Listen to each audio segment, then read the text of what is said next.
Ya, pues pasamos al capítulo 11, que es el último capítulo de conversores, porque después vamos a ver en el capítulo 12 filtros, en el capítulo 13 vamos a hablar como de tendencias de la tecnología, entonces este es como el último de conversores, y aquí habla de conversores de sobremuestreo, también llamados sigma delta. Vamos a ver AD y DA.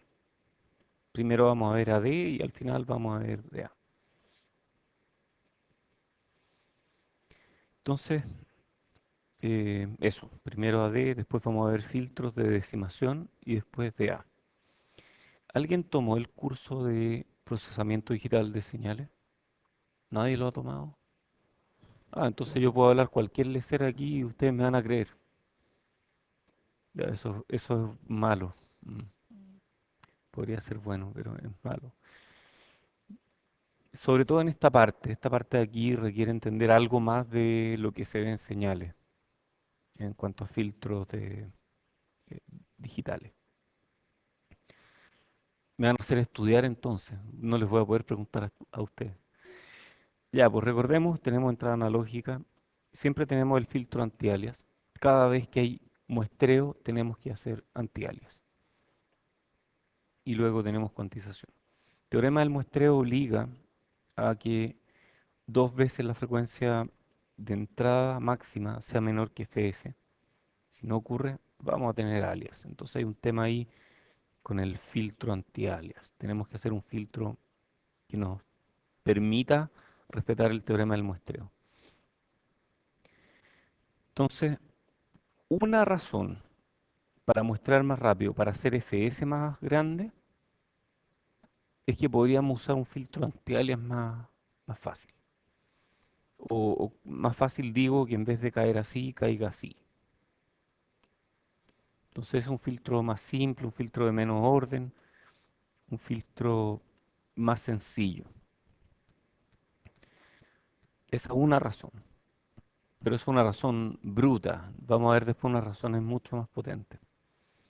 Entonces, ¿cómo es esto del filtro anti-alias? Imaginemos que tenemos nuestra señal y que estamos muestreando justo Nyquist. Entonces estamos muestreando a Fs igual 2Fb. Entonces, en este caso, cuando muestreamos nos aparecen todas estas réplicas en torno a Fs. Y como estamos en Nyquist, llegamos justo ahí, ¿cierto?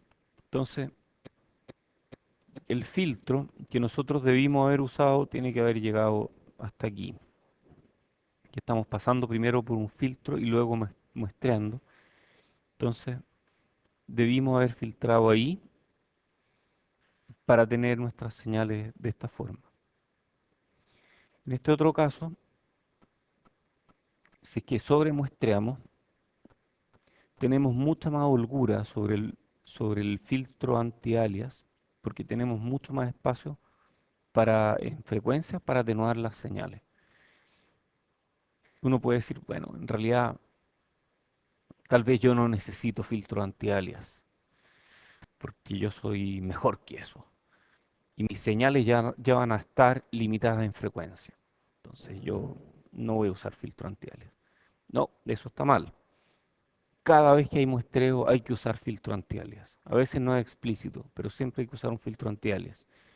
Y la razón es que puede haber ruido aquí. Puede haber ruido sobre la banda de frecuencia.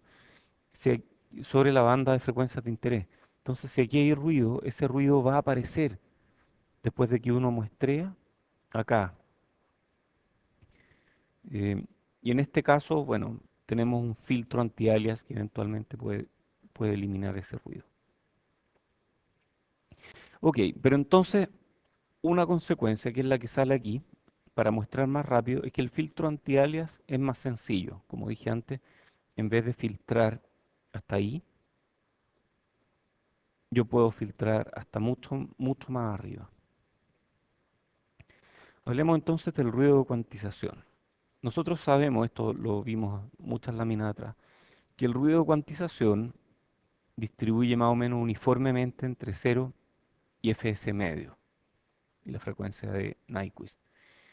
Y esa distribución uniforme en su integral tiene delta cuadrado partido por 12 en potencia. Entonces el ruido distribuido por el cuantizador queda distribuido uniformemente sobre todas las frecuencias hasta Nyquist. Entonces ese supuesto, o más bien esta declaración asume el supuesto de que la secuencia de error de cuantización es lo suficientemente aleatoria, o sea que se está moviendo harto la señal de entrada. Una idea es filtrar este ruido para bajar el ruido de cuantización. Ruido de cuantización, momento, momento. Momento, el ruido de cuantización es el ruido del cuantizador. Es el ruido que introduce este cuantizador. Volvamos un poco atrás. Esta es mi señal, voltaje de entrada, voltaje de salida. El cuantizador me introduce ruido. No es ruido, es determinístico, pero como no conocemos la señal, para todos los efectos prácticos es ruido. Entonces el cuantizador me introduce ruido. Ah, y ese ruido, el ruido de cuantización, que le podemos llamar Q sub n, se relaciona de alguna forma con la resolución. O sea, mientras más grande la resolución, ¿cierto? Si B es mayor, el LSB, que es, ¿cuánto vale el LSB?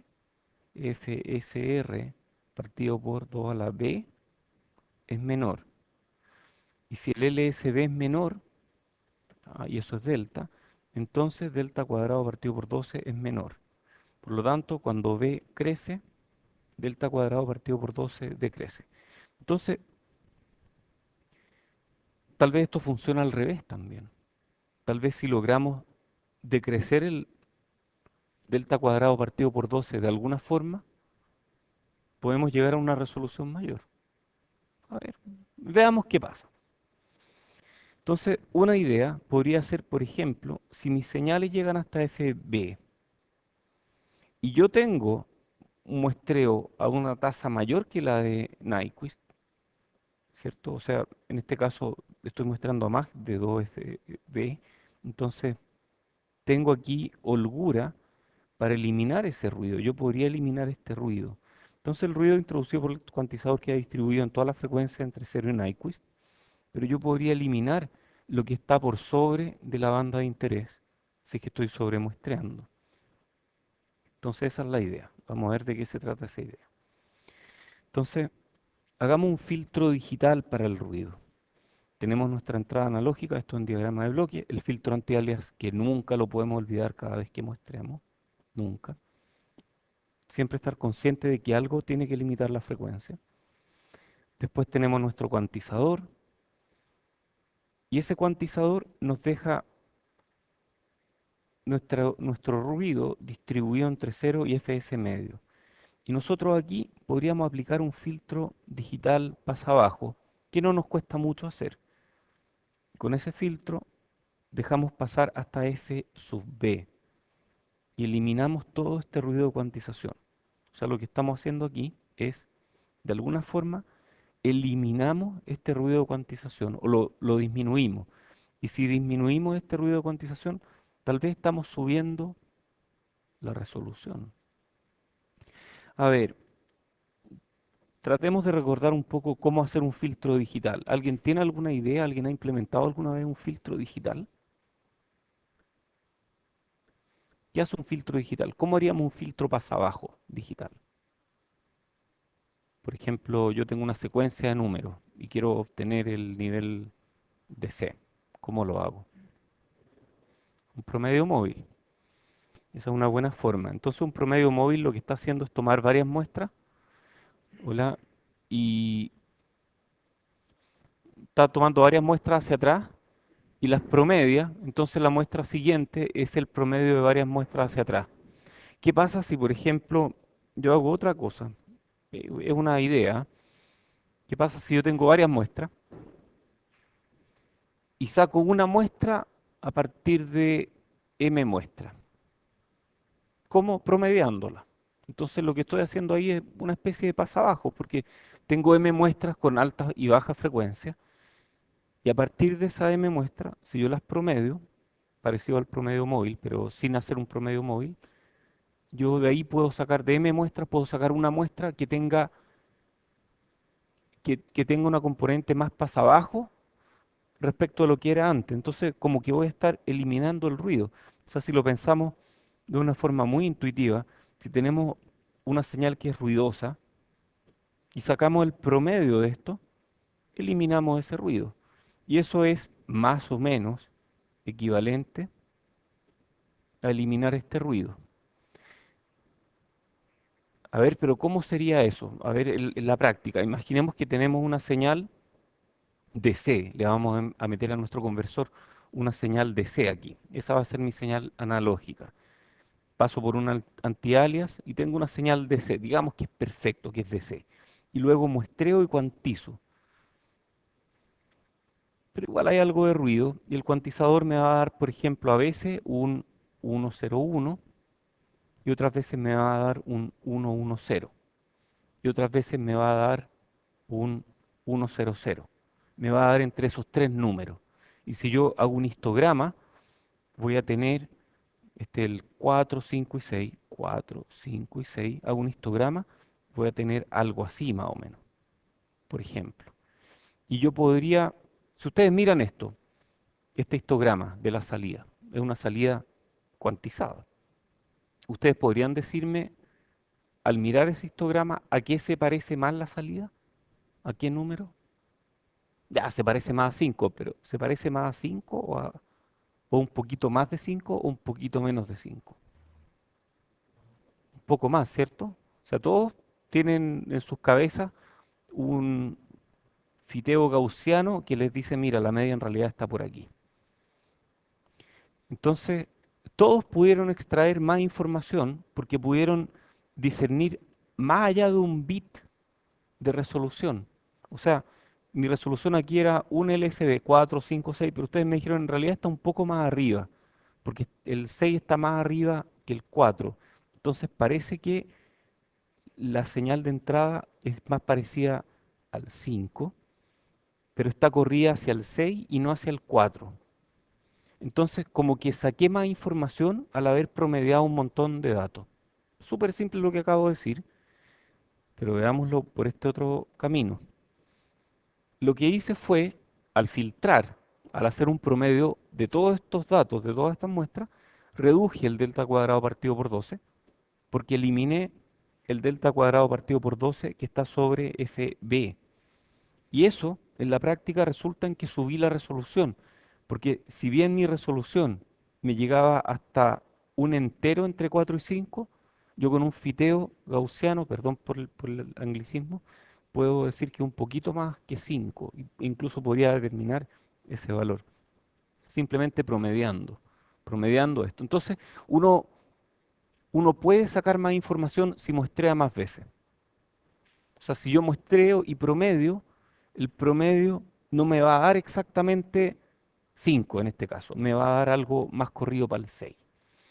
Entonces el ruido de cuantización total a la salida es reducido en forma proporcional a esto que le vamos a llamar ahora razón de sobremuestreo, M. En este caso M sería, si tomo M muestras y las promedio. Entonces yo saco una muestra a partir de M muestra. No es un promedio móvil porque en realidad estoy muestreando más rápido de lo que necesito. Entonces tomo M muestras, agarro esa M muestra, las promedio, que es equivalente a pasabajos. Con ese pasabajo elimino todo ese ruido de cuantización que hay para arriba. Y con eso me quedo con un ruido de cuantización menor que equivale a una resolución mayor. Entonces M le llamamos razón de sobremuestreo y tiene que ver con la razón entre la frecuencia Nyquist y la frecuencia de mi señal, o la frecuencia de interés. Entonces yo puedo reducir el ruido de cuantización en forma proporcional a esta razón de sobremuestreo. Si mi razón de sobremuestreo es 1, estoy en Nyquist. Si mi razón de sobremuestreo es 2, la potencia de ruido baja a la mitad. Si la razón de sobremuestreo es m, la potencia de ruido de cuantización baja en m veces.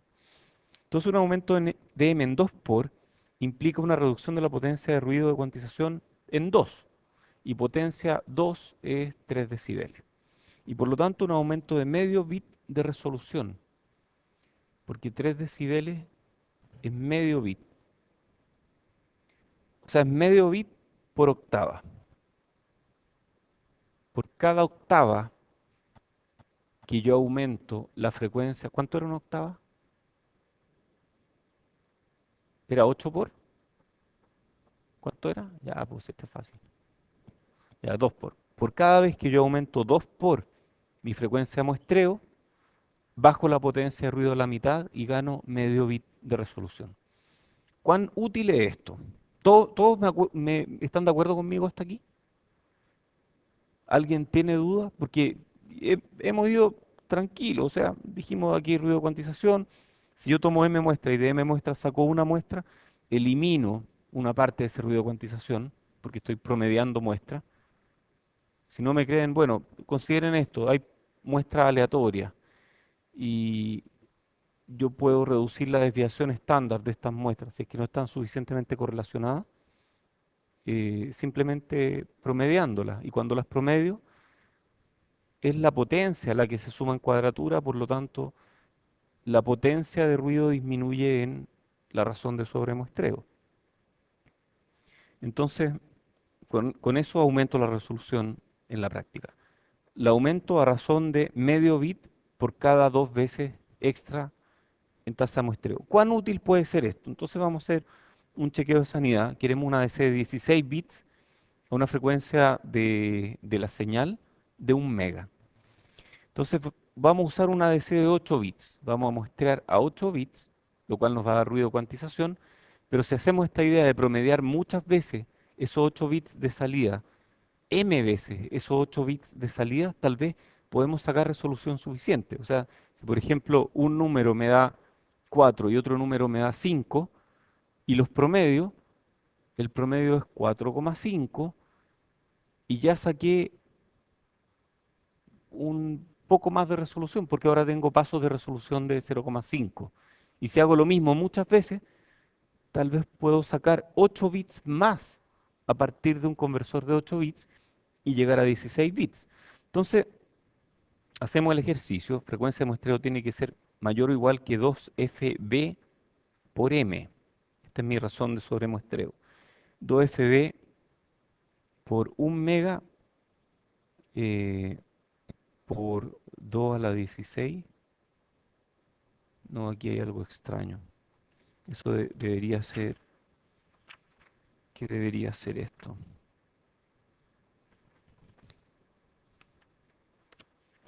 Ah, ya, ya, ya. Estas son 16 octavas. Estas son 16 octavas y son medio bit por octava, entonces necesito, para llegar a 8 bits extra, necesito 16 octavas. Entonces en eso tiene que crecer mi factor de sobremuestreo y con eso llego a una frecuencia de muestreo de 131 gigas, que es casi la frecuencia a la cual sale la luz, no, no sé, pero es harto. 131 gigas es harto. O sea, yo no puedo muestrear a 131 gigas todavía. Entonces parece que no me sirve. Parece que esta idea de simplemente muestrear a fuerza bruta y agarrar m muestra y a partir de esa m muestra sacar una muestra, sí me sirve para mejorar la resolución, pero no es una mejora espectacular. Entonces, parece que por ahí no gano mucho. Veamos otra idea. Esta idea es notable y esta es la idea que permite que los sigma delta funcionen bien. Sigma delta sobre muestreo. ¿Quién es medio músico aquí? Em, ¿Han visto, no sé, pues estos aparatos de música que son, no sé, que tienen algún tipo de mezcla digital y tienen algún cuantizador, entonces dicen, o tarjeta de sonido incluso, y dicen que tienen un ADC de, no sé,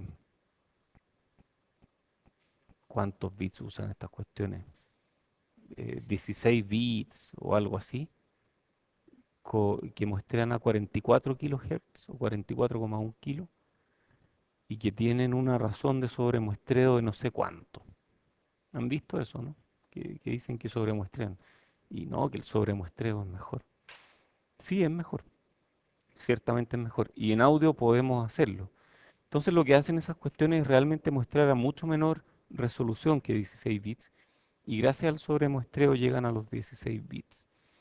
Entonces parece que es posible, o sea, existe en la industria, existen comercialmente circuitos que logran sacarme resolución de 16 bits a partir de un conversor de 8 bits sobremuestreando.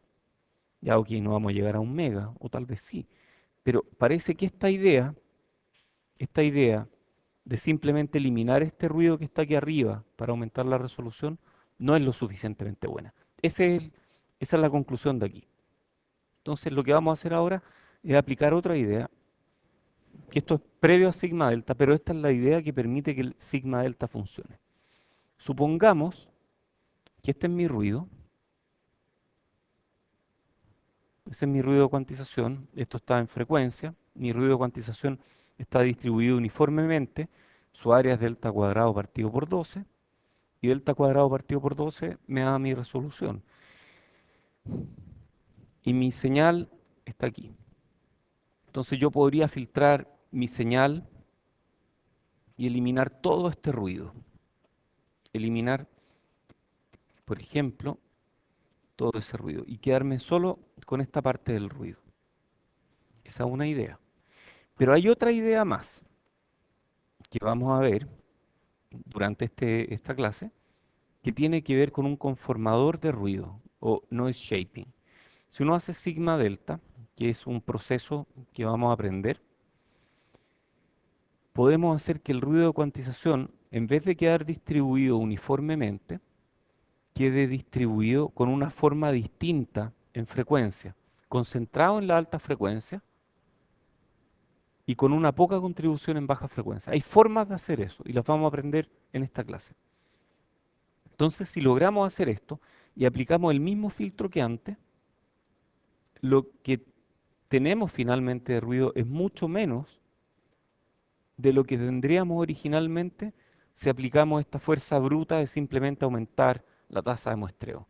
Entonces, esta idea de hacer sigma delta, que vamos a aprender lo que significa, más aumentar la tasa de muestreo, nos permite dejar el ruido concentrado en la alta frecuencia a través de un conformador de ruido, noise shaper, que permite que la forma del ruido, en el espectro del ruido quede distribuido sobre todo en alta frecuencia y por lo tanto el ruido que me afecta la banda de interés es muy bajo. Y yo luego puedo usar un filtro digital para eliminar eso.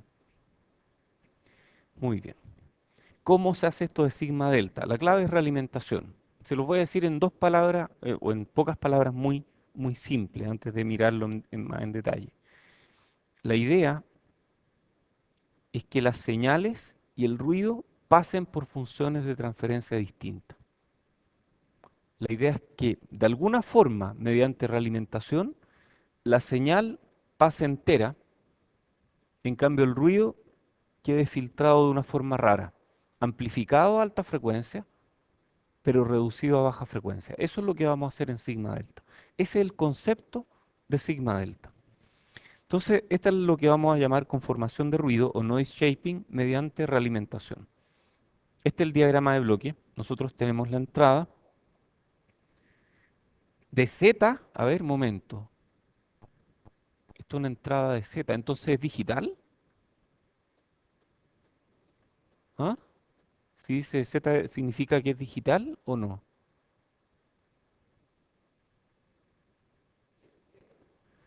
Que es discreta en el tiempo, que es de tiempo discreta, pero no que es digital. Entonces, ¿dónde vamos a meter nuestro conformador de ruido? Parece que va a ir por aquí, ¿ah? O sea, vamos a estar muestreando y conformando el ruido al mismo tiempo, una cosa extraña. O sea, justo después del muestreo y antes de cuantizar, vamos a poner algo que va a hacerle algo al ruido de cuantización, o tal vez junto con la cuantización. Todavía no incluimos error de cuantización. Ya, entonces, esta es la salida del muestreador, que es una salida analógica de tiempo discreto. A todo esto existen, nosotros vamos a ver sigma delta de tiempo discreto, existen sigma delta de tiempo continuo, no los vamos a ver, no vamos a ver nada de eso, pero existen también, para que sepan. Entonces tenemos la entrada que es discreta, que es la salida del muestreador, del track and hold, y nosotros hacemos esta operación que consiste en realimentar, esto es un sistema de realimentación. Tenemos en la rama de feed forward, o en la rama directa, perdón, no es feed forward, tenemos A de Z, que es alguna función de transferencia, que no sabemos todavía cuál va a ser. Luego de eso, tenemos aquí, ¿qué sería esto? ¿Mm? Es una ADC, dices tú. O sea, este es nuestro cuantizador,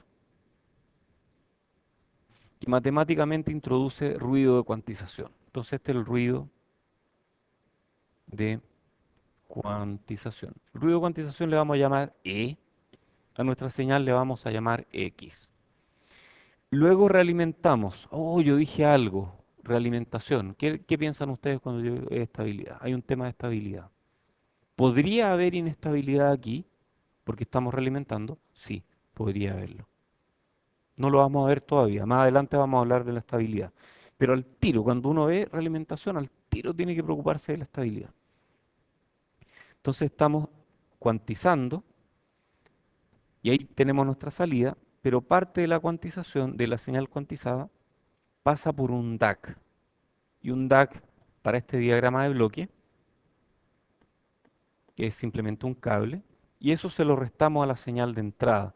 Entonces le estamos restando a la señal de entrada una versión cuantizada, o sea que tiene un error de cuantización, y que además pasó por algo, por una especie de filtro. Esto es un filtro.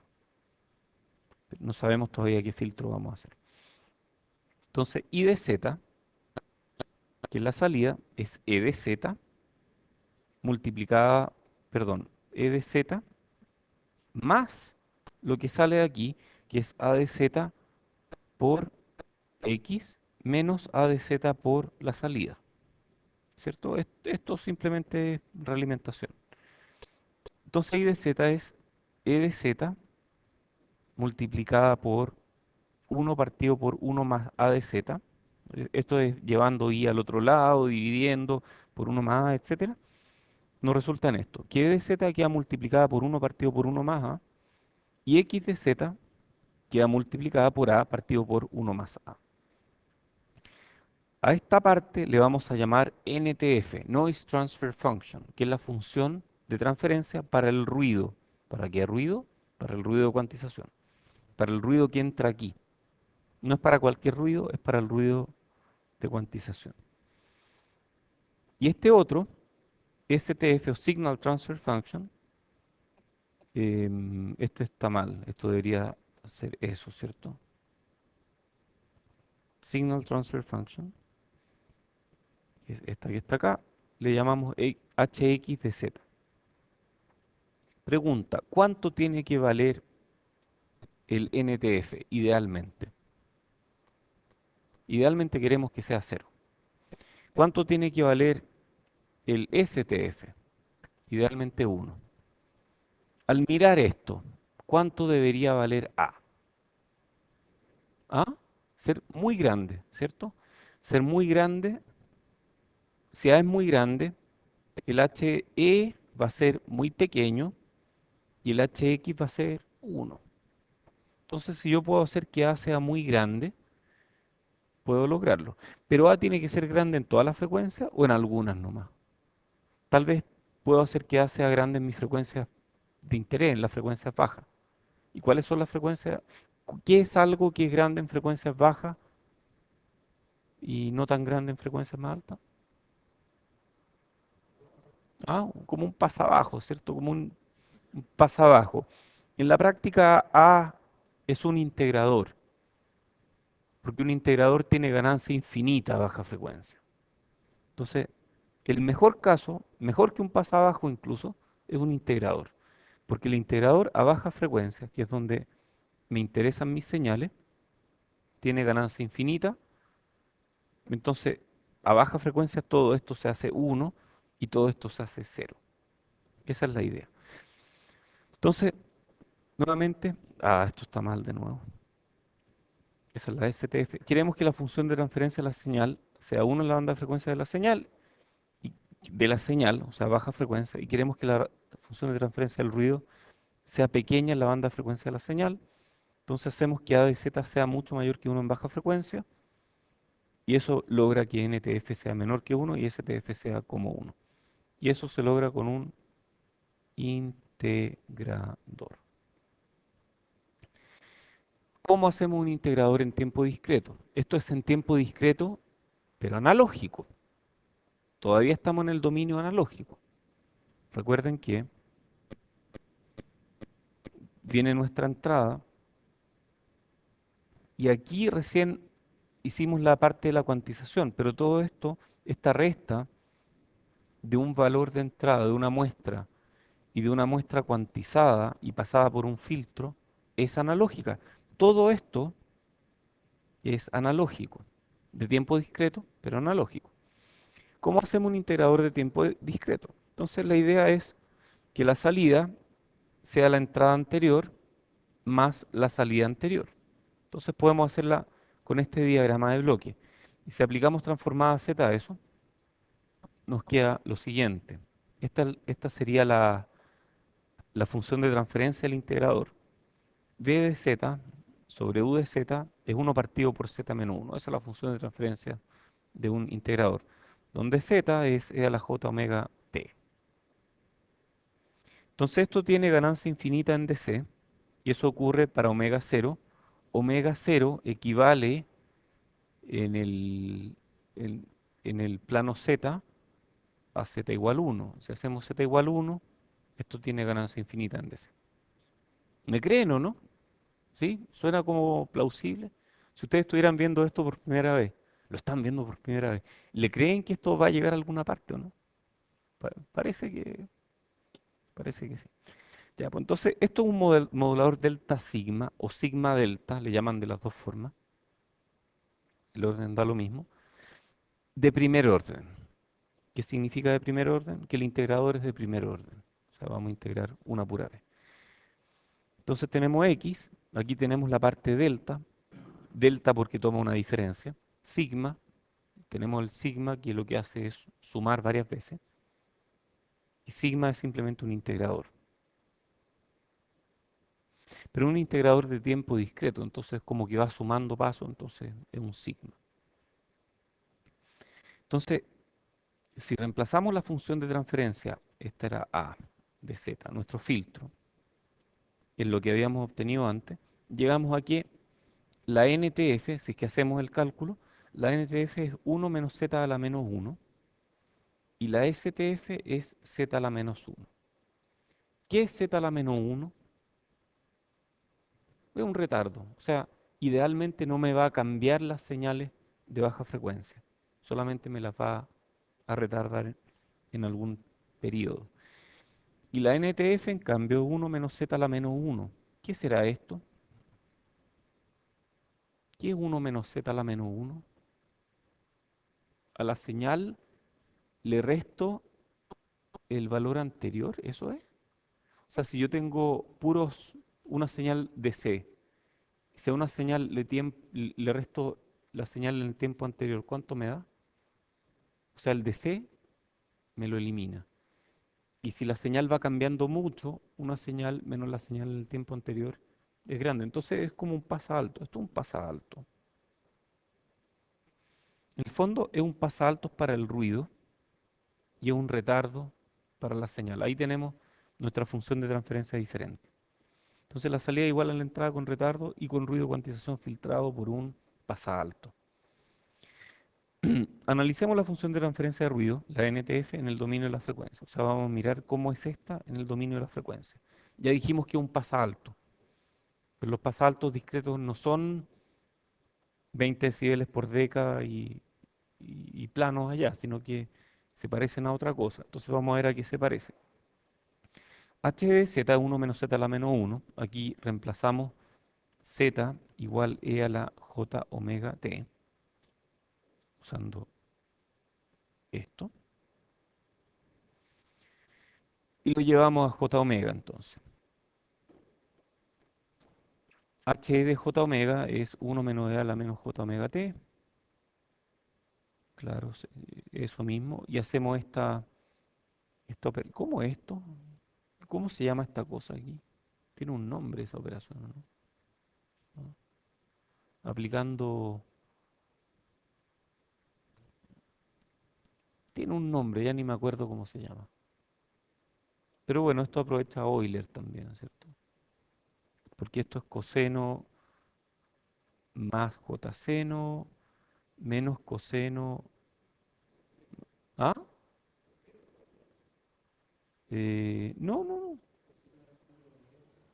Sí, parece. Y yo me acuerdo que tenía otro nombre que lo aprendí aquí, después del doctorado, porque nunca antes lo había conocido. Pero bueno, no me acuerdo. Este es una identidad de álgebra compleja, de álgebra de números complejos.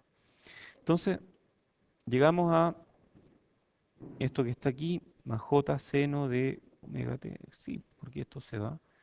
Se van los cosenos, se eliminan, los senos se suman, omega t medios. Y esto es 2 seno de omega t medios por e a la menos j omega t menos pi, todo esto dividido por 2. Entonces, esta sería como la forma del espectro. ¿Cómo nos queda el espectro? Si es que nosotros miramos el módulo de esto, nos queda 2 seno de pi ft, y que es lo mismo que 2 seno de pi f partido por fs. Entonces, si nosotros miramos el espectro, que nos interesa hasta dónde, hasta fs, ¿cierto? Porque todo está concentrado hasta fs. El espectro, 2 seno. ¿Hasta dónde llega esto? En fs, cuando f vale fs, esto vale pi.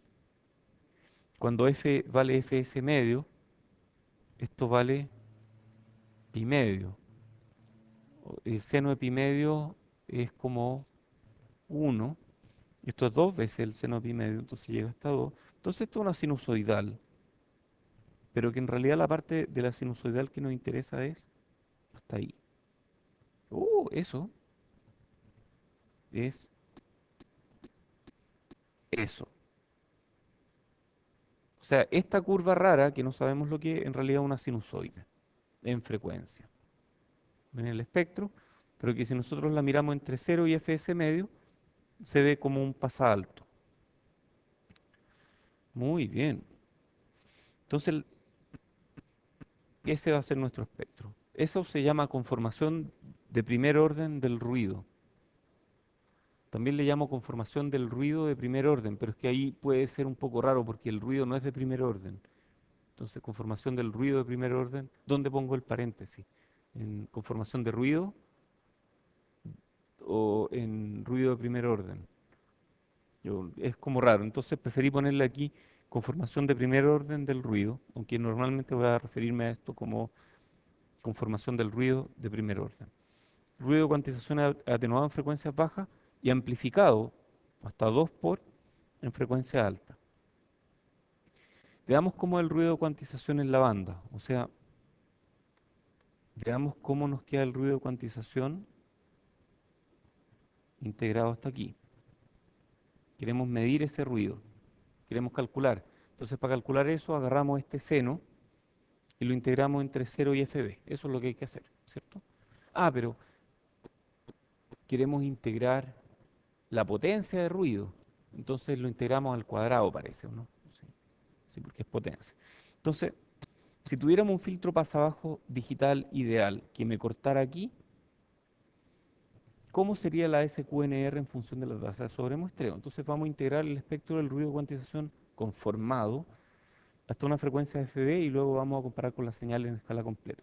Entonces, la potencia del ruido de cuantización es la integral entre 0 y FB del delta cuadrado partido por 12, que era mi ruido uniforme. Ese delta cuadrado partido por 12 es esto, por esta otra cosa. Ah, perdón, delta cuadrado partido por 12 por 2 partido por Fs, esa es la amplitud en frecuencia. por esta otra cosa al cuadrado. Y esa otra cosa es la respuesta en frecuencia al cuadrado. O sea, es esto que está aquí al cuadrado. Bueno, si es que la frecuencia de la banda de interés es pequeña, entonces el argumento del seno va a ser pequeño y seno de algo pequeño es algo pequeño, ¿cierto? Esa la conocemos. Entonces podemos aproximar la potencia de ruido de cuantización a esta expresión y si manipulamos con álgebra llegamos a que el ruido de cuantización integrado, o sea, esa es la integral aquí, ya no es delta cuadrado partido por 12. La integral aquí era delta cuadrado partido por 12. La integral de ese triangulito abajo es delta cuadrado partido por 12 por algo que escala con el cubo de m, donde m es la razón de sobremuestreo. Entonces estamos bajando mucho la potencia de cuantización. Ahora calculemos la SQNR. Si tenemos una señal sinusoidal de escala completa, tenemos entonces la SQNR es potencia de señal dividido por potencia de ruido de cuantización. Ahí está la potencia de la señal, que la expresamos cómodamente en función de delta, para que se cancelen algunas cosas. Aquí tenemos la potencia de ruido que acabamos de calcular acá. Y eso nos da, cierto, ¿cómo se dice? Manipulación matemática. Llegamos a que nos da 6,02 B más 1,76 decibeles. Esto era la típica que teníamos antes para la SQNR. ¿Cierto? Esa es la SQNR de un cuantizador de bits. Más un extra, y ese extra es menos 5,2 decibeles. ¡Bú! Nos baja. Más 30 logaritmo de m. ¡Wow! Eso nos sube mucho. Entonces el efecto de sigma delta es un pequeño costo aquí en SQNR y una gran ganancia en SQNR que es factor de m. Estos logaritmos en base 10.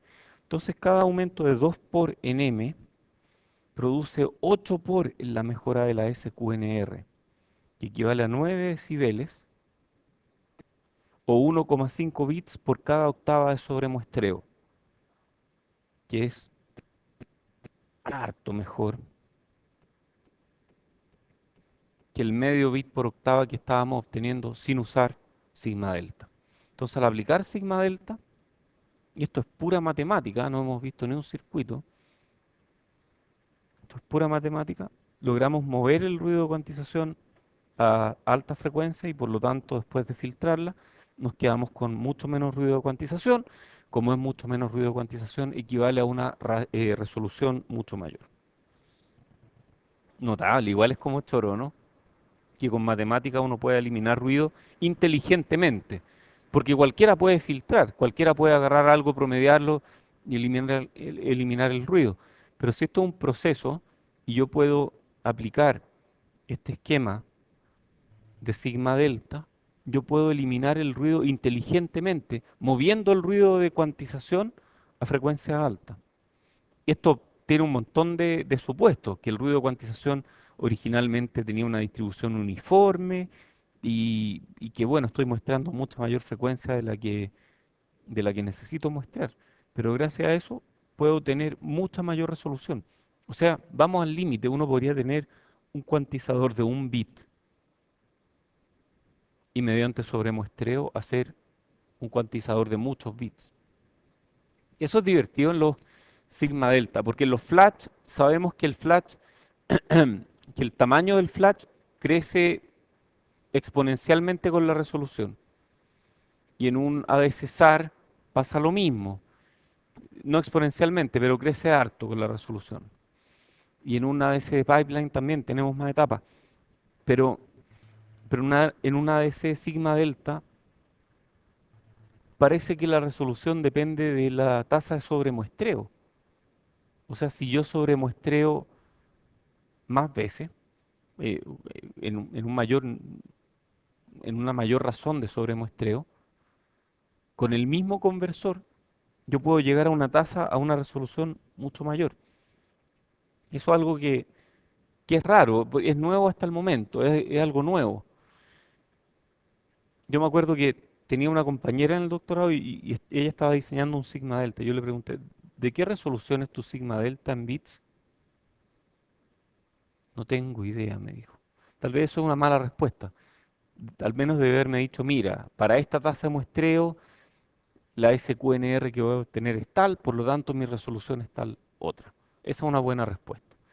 Pero entonces la resolución va acompañada por la tasa sobre muestreo. Yo no puedo definir la resolución así nomás. Yo tengo que decir por cuánto estoy sobremuestreando para saber a qué resolución llego finalmente. Entonces, ¿cómo mejoramos la SQNR? Gracias al sigma delta. Hacemos el mismo ejemplo, 16 bits FB 1 mega, usamos una DC de 8 bits, o sea, aquí en esta ecuación ponemos 8 bits, sobremuestreado con conformación de ruido de primer orden, o conformación de primer orden del ruido, y filtro pasabajo digital ideal, que después vamos a buscar cómo hacerlo. Entonces la mejora de la SQNR es menos 5,2 decibeles, un pequeño costo, 30 logaritmo de m. Entonces, ¿cuánto es el m? ¿Por cuánto hay que sobremuestrear? Si m es 16, mejoramos en 31 decibel la SQNR, o sea, son 5 bits. Y si muestreamos, sobremuestreamos en 256 veces, mejoramos en 11 bits la resolución. Entonces, podemos llegar a resoluciones ridículamente altas si estamos dispuestos a muestrear muy lento. Por eso es que los sigma delta funcionan tan lento, pero tienen tan alta resolución. O más bien, por eso es que los conversores de resoluciones mayores a 20 decibeles son sigma delta. Llegar a algo así con arquitecturas convencionales es imposible. En cambio, llegar a 20 decibeles o más es factible siempre y cuando tengamos la paciencia de muestrear y muestrear y muestrear y muestrear hartas veces. Ya, pongámonos serios ahora, porque hasta ahora ha sido pura matemática, la matemática aguanta mucho, ¿cierto? Podemos, 2 más 2 es 4 siempre, pero tal vez en circuitos 2 más 2 no es 4 porque tenemos problemas de mismatch y tenemos otros asuntos que nos van a molestar. Entonces, vamos a ver qué requerimientos tiene que tener este DAC. Hasta el momento un cable, insisto. Entonces, aquí copiamos de nuevo nuestra función de transferencia, o más bien el I de z en función de x, y aparece el epsilon del DAC. Entonces, este es nuestro ruido de cuantización, ya lo sabemos, este es nuestro filtro, esta es nuestra entrada, y aquí aparece el DAC y aparece, uy, esto es re malo, porque la entrada y el DAC pasan por la misma función de transferencia. Mi cuantizador pasa por una función de transferencia que elimina el ruido de cuantización, pero mi DAC pasa por una función de transferencia que no toca al DAC. En otras palabras, el error del DAC no puede ser distinguido de la señal, son la misma cosa. Entran juntos por la misma función de transferencia. Entonces el DAC tiene que ser muy bueno, tiene que tener un nivel de precisión correspondiente a la resolución deseada. O sea, si yo quiero hacer un sigma delta con una resolución final de 20 bits usando una DC de un bit, necesito un DAC de un bit, pero con una precisión equivalente a un DAC de 20 bits. O sea, tiene que ser un DAC con una INL perfecta a 20 bits. Esa es la idea. No es que tenga que ser de alta resolución, es de baja resolución, pero es preciso. Oye, pero hay formas de hacer DAC súper preciso. Ya las vamos a ver.